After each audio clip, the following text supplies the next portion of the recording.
స్తంభాల్లో ఒకటైన న్యాయ వ్యవస్థ ఇంకా అన్ని గమనిస్తూనే ఉన్నది, అన్ని అవగాహన చేసుకుంటూనే ఉన్నది. తప్పకుండా సరైన సమయంలో సరైన పద్ధతుల్లో స్పందిస్తుంది అని చెప్పి నిన్న సుప్రీంకోర్టులో జస్టిస్ గవాయి గారి నేతృత్వంలో జరిగిన ఆ వాదోపవాదాలు విన్న తర్వాత ఈ దేశంలో సగటు పౌరుడికి న్యాయ వ్యవస్థ మీద గౌరవం పెరిగే విధంగా, ముఖ్యంగా అధికారంలో ఉన్న వాళ్ళ అధికార అహంకారం తగ్గే విధంగా ఉన్నదని చెప్పక తప్పదు.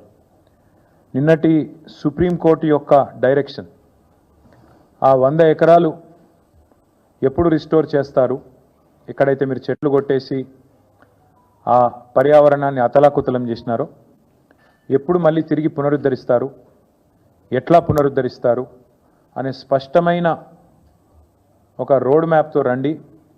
లేకపోతే అక్కడనే అదే స్థలంలో ఒక తాత్కాలిక కారాగారం ఏర్పాటు చేసి, తాత్కాలిక జైలు ఏర్పాటు చేసి మీ అధికారులను జైలుకు పంపుతాం అనే మాట సుప్రీంకోర్టు చెప్పింది. అంటే నిజానికి ఇంకో ముఖ్యమంత్రి అయితే కొంత ఆత్మాభిమానం, కొంత పౌరుషం, కొంత సిగ్గు ఇవన్నీ ఉన్న ముఖ్యమంత్రి అయితే ఈ పాటికి రాజీనామా చేసి పోవాలి.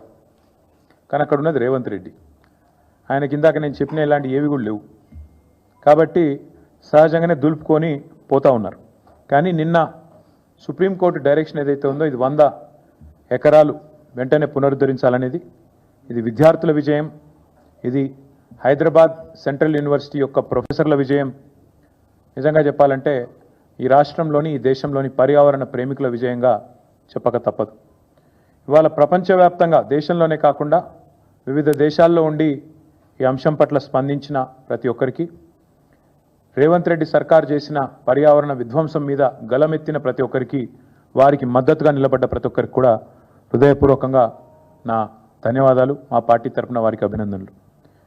అయితే ఇక్కడ కంచెగచ్చిబౌలి అటవీ భూముల్లో విధ్వంసాన్ని ఆపి పర్యావరణాన్ని పునరుద్ధరించాలని చెప్పినందుకు సుప్రీంకోర్టుకు కూడా వారికి హృదయపూర్వకంగా మా ధన్యవాదాలు. సిఎస్ గారితో పాటు రాష్ట్ర చీఫ్ వైల్డ్ లైఫ్ వార్డెన్కి ఆదేశాలు ఇవ్వడం, అది కూడా నేరుగా సుప్రీంకోర్టు ఇవ్వడం అంటే మరి దానికి మించిన ఇంకో వేదిక లేదు. కాబట్టి తప్పకుండా రాష్ట్ర ప్రభుత్వానికి కూడా ఇది అమలు చేయక తప్పదు.